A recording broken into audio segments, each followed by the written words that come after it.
Isa ka din ba sa nagkamali sa pag-fill up dito sa iyong payout account info? Dahil sa business type, imbis na individual ang ilagay mo, ay iba yung na-fill up mo. Ganon din dito sa country, ibang bansa ang nailagay mo at hindi mo na alam kung paano i-edit ito. Katulad nitong katanungan ng followers natin sa ating comment. Ang katanungan ni Ma'am Nora dito, Ma'am, tanong ko lang, maayos ba ang payout setting sa business type? Halimbawa, ang nakalagay sa business type, nung mag-set up sa star ay charity. Tapos, kapag na-invite sa pag-set up sa subscription or ads on reels, mapalitan ba ng individual? Dito naman sa katanungan ni Ma'am Jane, ang sabi niya, Hi Ma'am, paano i-edit yung name of country? Nilagay ko New Zealand, dapat Philippines, please help me. So ito guys, ang katanungan ni Ma'am Nora at saka ni Ma'am Jane dito sa ating comment ay same lang yung dapat gawin sa pag-request or pag-send ng appeal dito kay Facebook para maitama ito or maayos ito. Ang gawin nyo ma'am ay pumunta sa inyong main profile.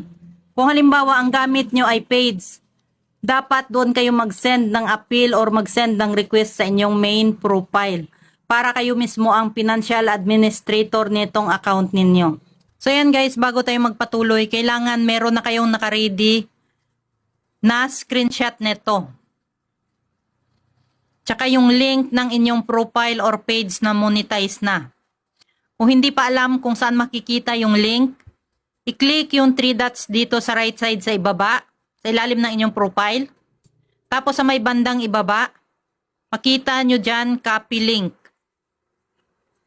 Ayan guys, i-copy nyo lang yan. Ready nyo lang siya para mamaya, i-paste nyo na lang.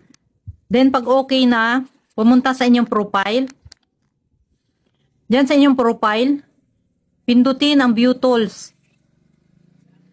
Scroll pataas. Sa tools, pindutin ang payouts.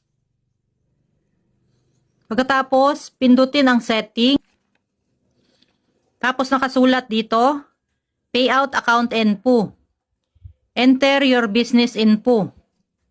Ang ma-edit lang dyan ay yung inyong phone number at saka yung inyong email. Yung country at saka business type ay hindi siya pwedeng ma-edit dyan. So para ma-edit yan guys, ang gawin nyo, kung makita nyo tong sa may itaas, merong nakasulat, enter your business info. Tapos sa ibaba niya nakalagay, tell us about your business. This info will be used to set up your profile and report your taxes. When info can't be updated here and you need to make changes, contact payout support. So yan guys, kailangan yung kontakin yung payout support. So para makontak yan guys, pindutin lang yan. Yung payout support na yan sa itaas. Tapos lalabas ito. Tapos pumili lang ng gusto nating i-request or mag-send ng appeal kung about saan yung isi-send natin na appeal. Halimbawa, pipiliin natin ito, yung concern natin, how do I update my payout account or financial information? So yan guys, yan ang i-click natin dyan. O di kaya kung meron kayong ibang concern naman, pwede nyo itong piliin. I have another question. Pwede nyo din niyang piliin. Tapos, merong nakalagay dyan guys, choose files.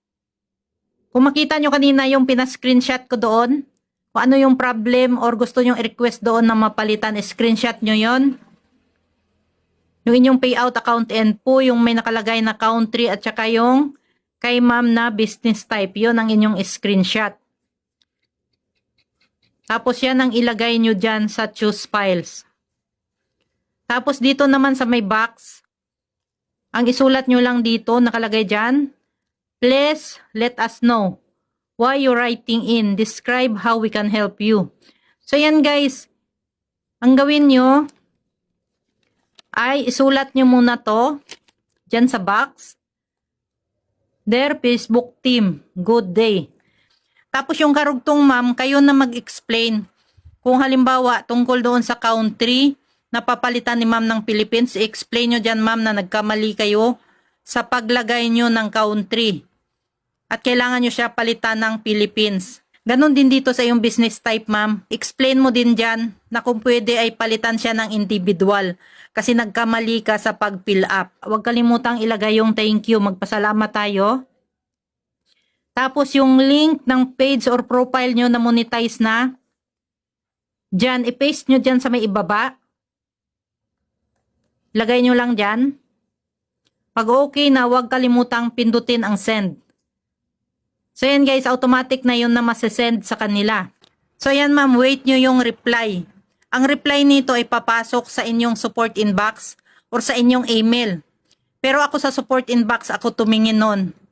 Then pag mayroon ng reply doon sa support inbox, doon nyo yan siya makikita sa others. I-open nyo lang. Tapos kung ang nakalagay doon ma'am ay thanks for contacting us.